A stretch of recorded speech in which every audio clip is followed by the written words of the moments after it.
Isang gabi sa bayan ng San Roque, tahimik ang lahat maliban sa mga asong tahol ng tahol sa kalayuan. Sa gitna ng dilim, may isang itim na aso, matipuno, tahimik, at tila alam ang kanyang pupuntahan. Si Bantay, pero hindi siya ordinaryong aso.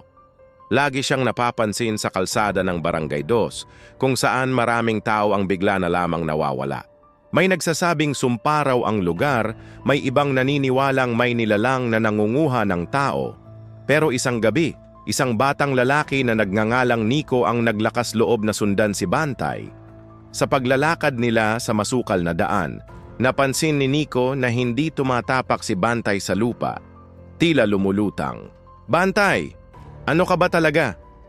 Biglang huminto ang aso. Tumingin kay Nico. Sa isang kisap mata, lumitaw ang isang anino sa likod ng bata. Isang nilalang na itim din, ngunit may pulang mata. Tumahol si Bantay, isang malakas at matinis na tahol na tila may kapangyarihan.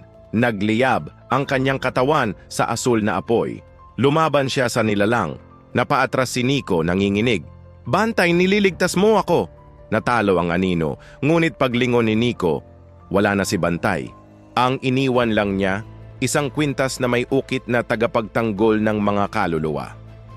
Mula noon, tuwing may nawawala, may nagsasabing naririnig nilang muli ang tahol ng isang itim na aso. Si Bantay, ang aso ng dilim.